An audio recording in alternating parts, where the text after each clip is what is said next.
Secretaría de Educación Pública, Gobierno de la República.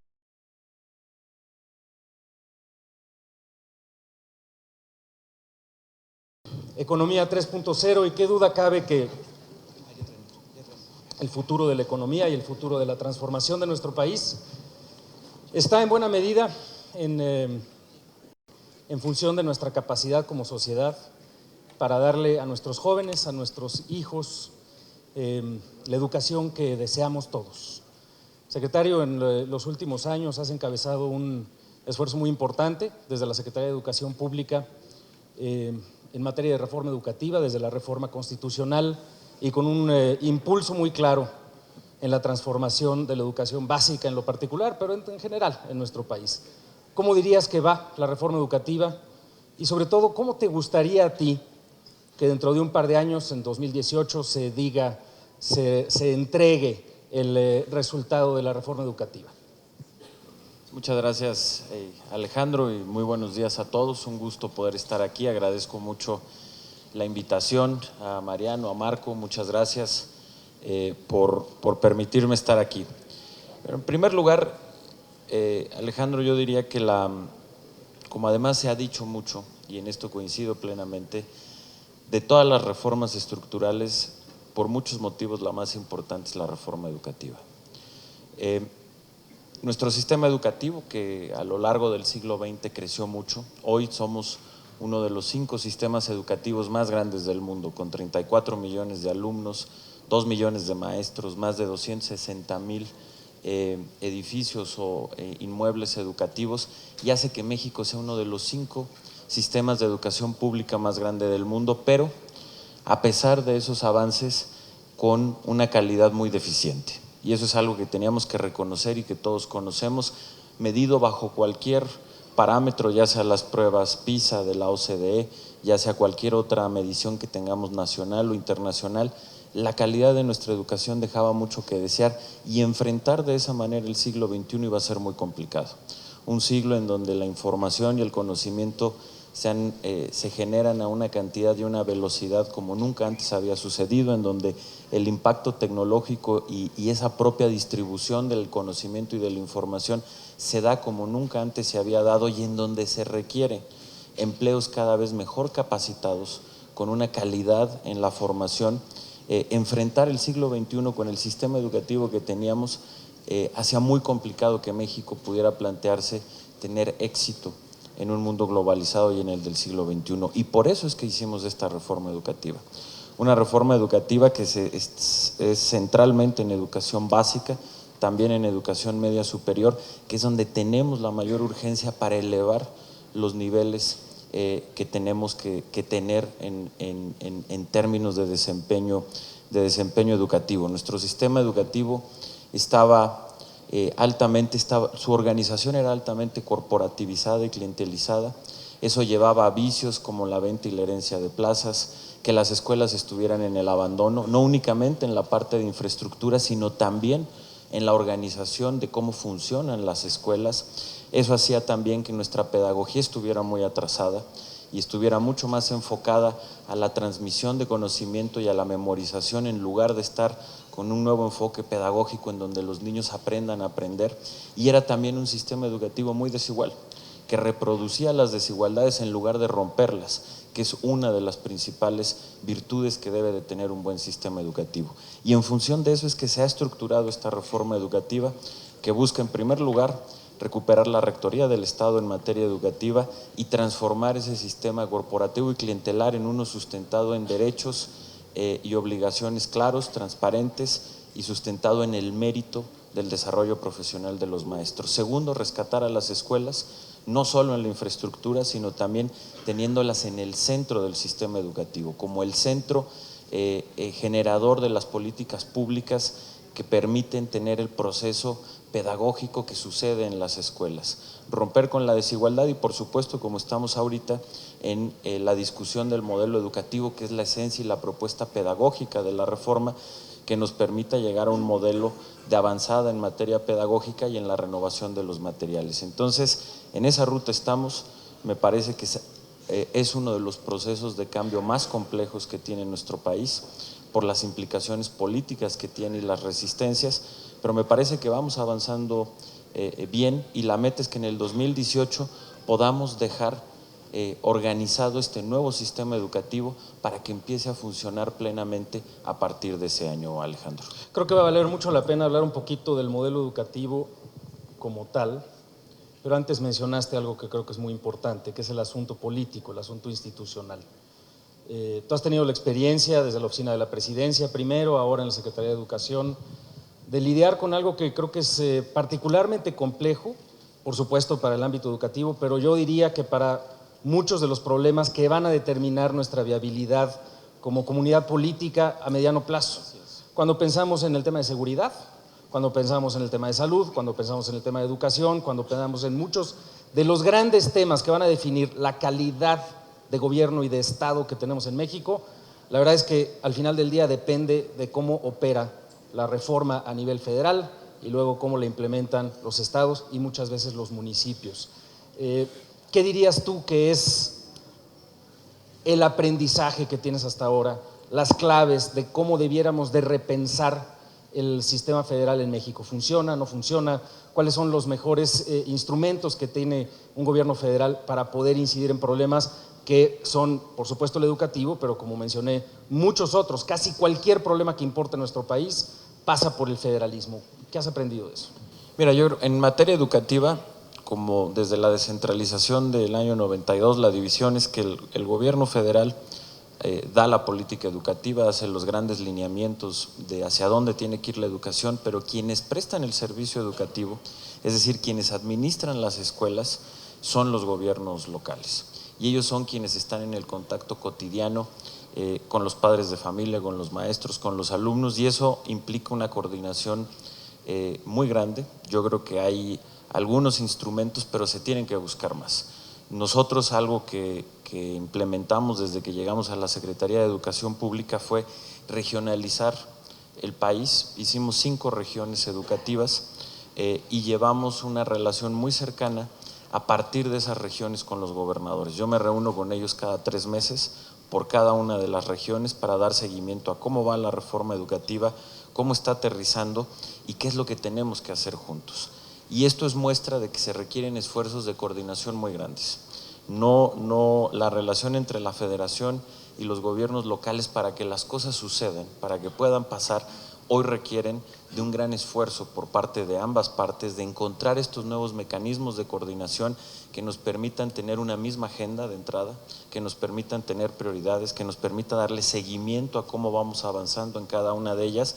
Y es sin duda un esfuerzo que se tiene que hacer muy grande, un esfuerzo político, un esfuerzo administrativo, pero que de otra manera las cosas simple y sencillamente no funcionan, particularmente en una transformación como la educativa, en donde por obvias razones tiene tantas resistencias. Cuando tú estás cambiando un sistema, dijéramos que tenía esa estructura corporativa y clientelar por uno nuevo sustentado en el mérito, claramente hay resistencias. Hay resistencias de quienes no quieren perder lo que era antes el sistema educativo, es decir, por ejemplo, no perder privilegios como la venta y la herencia de plazas, controles que se tenían sobre la autoridad educativa, particularmente local, que eran indebidos, y eso genera las resistencias que hoy estamos viendo. Ese es el fondo de parte de la discusión que estamos viendo y que hay que ir venciendo poco a poco. Hay que ser pacientes, pero hay que ser muy consistentes, tener una gran claridad, firmeza, apertura, y en ese sentido la relación con los gobiernos locales se vuelve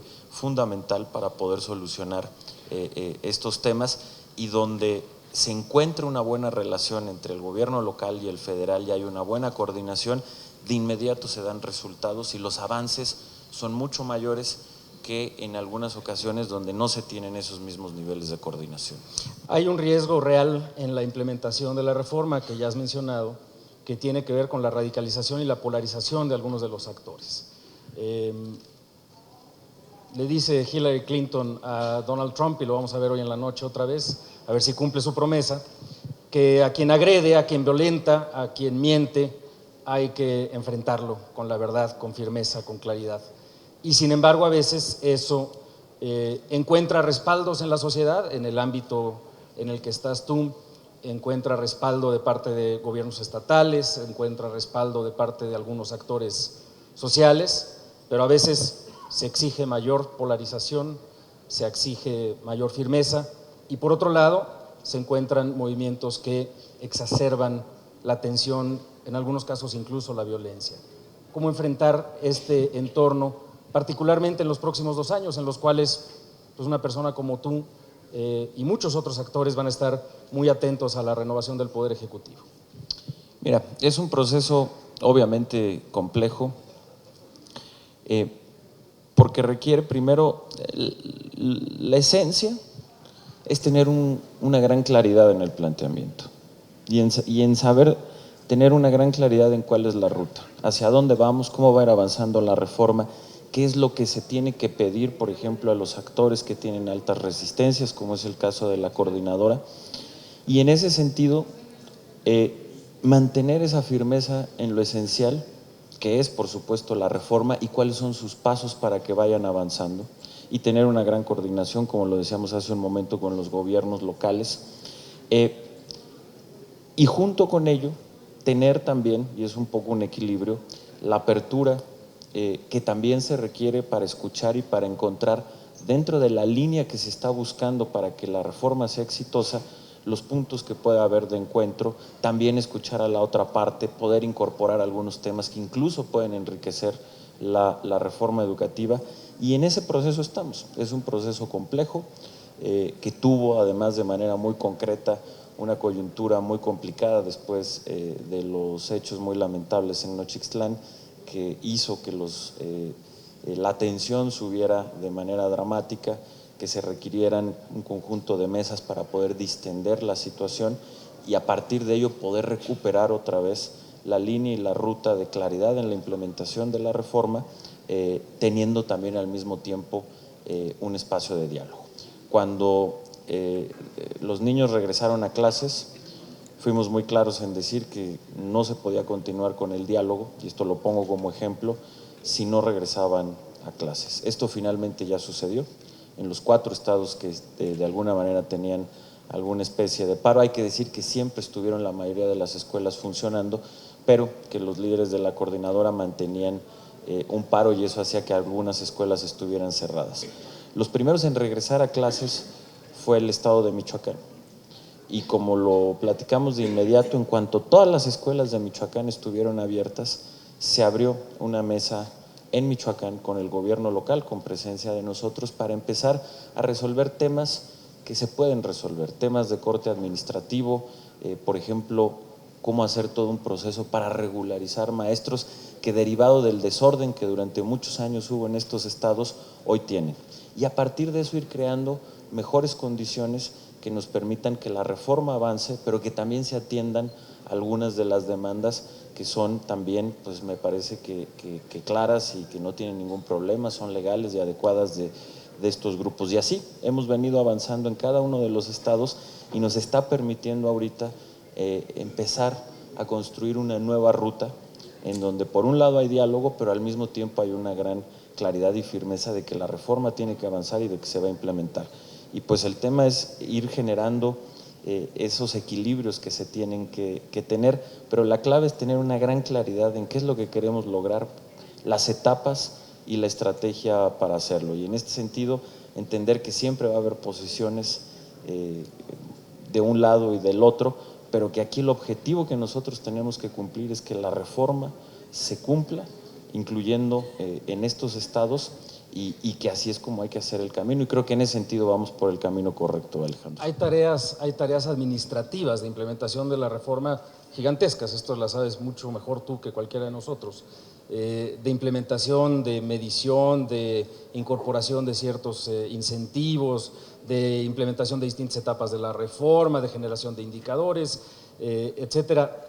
Y en efecto, a pesar de que hay un entorno en el cual se han ido acercando los maestros a las clases, sigue existiendo de alguna forma este riesgo, como lo decías hace un rato, de que pues algunos gobiernos estatales le entran más rápido a la reforma, con más firmeza, etcétera, y otros no tanto. Y cuando pensamos en esa disparidad de manera natural que en términos regionales ha tenido nuestro país, pues lamentablemente donde tenemos los riesgos de menor aceleración de la implementación es justamente en las zonas en donde la disparidad es mayor. Sí creo que parte de esto que mencionabas, de tener ya listo todo el entramado institucional y operativo de la reforma, va a tener que pasar por mejores mecanismos para poder asegurar algunos elementos de mayor coordinación en términos estatales. Y creo que aquí hay otra clave para el avance de la reforma educativa. Y quiero pasar al tema específico de los contenidos de la reforma y que tiene que ver con el uso de la tecnología. Quisiera primero preguntarte cuáles son las grandes claves del nuevo modelo educativo, hacia dónde nos estamos dirigiendo, cuál es la propuesta del Gobierno de la República.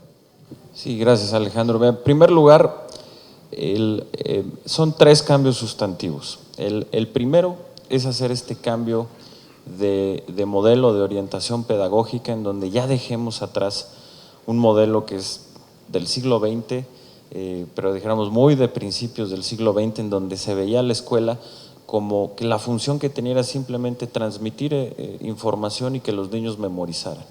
Y ahorita lo que importa, partiendo del punto de que la escuela sigue siendo central, pero que no es el único lugar de donde los niños van a obtener información y conocimiento, es poder orientar a una pedagogía en donde el centro sea aprender a aprender.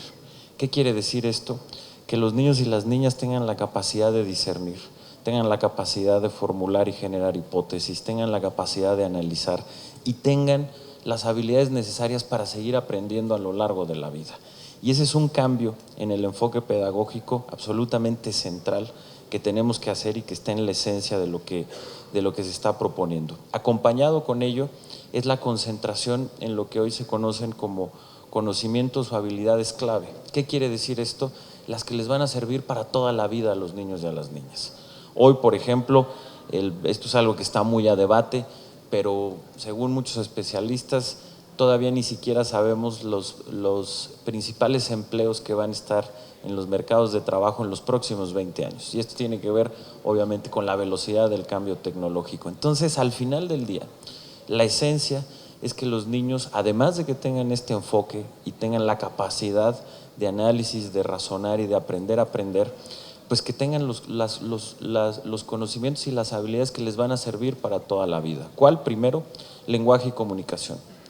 Que tengan un buen manejo del idioma, en primer lugar español, que entiendan lo que leen, que sepan escribir con propiedad, que se puedan expresar también con propiedad, que tengan un vocabulario vasto y que esto también suceda con el inglés, que queremos convertir como el segundo idioma o tercer idioma para quienes tienen otra lengua materna en nuestro país, como parte clave de este nuevo modelo, y que en 20 años, es decir, en 2 décadas, México sea un país bilingüe o trilingüe, es decir, tenga el español y el inglés, además de alguna otra lengua materna en el caso de quienes las tengan. Después, el enfoque en el análisis matemático, que es muy importante, y el razonamiento matemático, una buena comprensión del mundo natural y social. Y el otro cambio fundamental, y que en esto tal vez sea la parte junto con el enfoque pedagógico más novedosa de lo que estamos presentando con el modelo educativo, es que estamos proponiendo que formen parte del currículo lo que hoy se conocen como habilidades socioemocionales. ¿Qué es esto? Pues un conjunto de habilidades que les permita a los niños y a las niñas desde muy chiquitos saberse conocer a sí mismos, saber trabajar en equipo, saber relacionarse con los demás, estar seguros de sí mismos, saber hablar en público, en fin, un conjunto de habilidades que antes se pensaba que o nacías con ellas o no, o que en todo caso era labor del hogar inculcártelas, y hoy sabemos que se pueden aprender como se aprende matemáticas o se aprende inglés, y que son habilidades fundamentales para tener éxito en la vida. Y eso es algo que estamos incorporando en el currículo y que es algo absolutamente novedoso, muy de avanzada. Lo tienen algunos países como por ejemplo Singapur, Finlandia, pero es algo a la que le estamos dando una apuesta muy importante. Y por último, estamos proponiendo también darle una mayor autonomía de gestión a las escuelas. Obviamente el currículo que proponemos es nacional, obligatorio, ocupará más o menos el 85% del tiempo del aprendizaje, pero por primera vez también estamos permitiendo que el otro 15%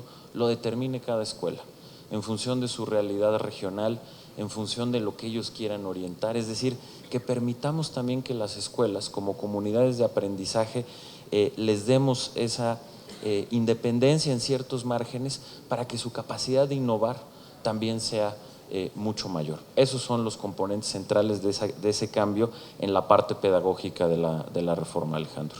Creo que es muy importante que sigamos teniendo a la escuela en el centro de los esfuerzos educativos.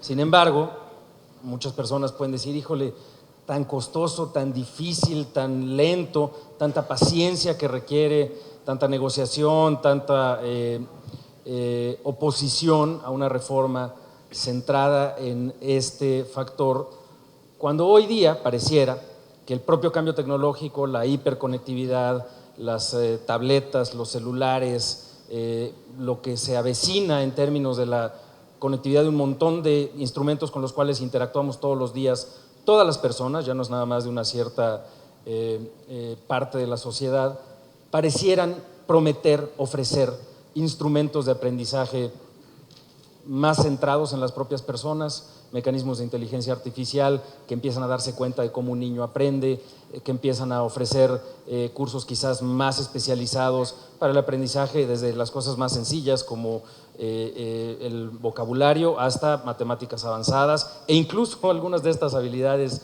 socioemocionales que creo que son muy importantes tener en mente.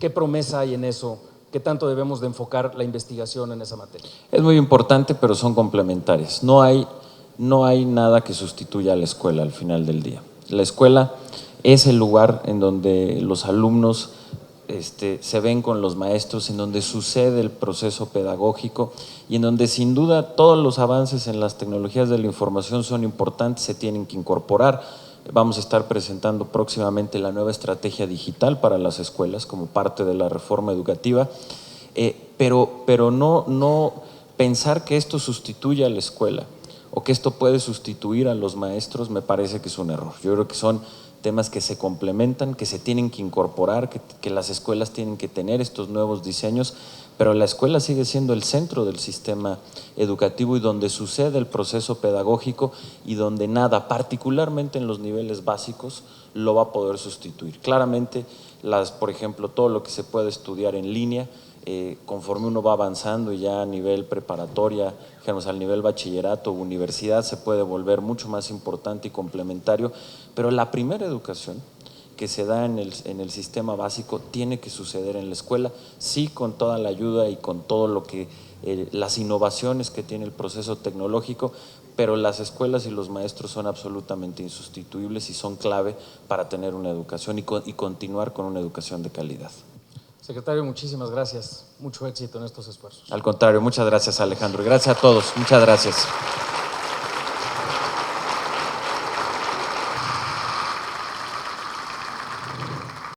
Secretaría de Educación Pública, Gobierno de la República.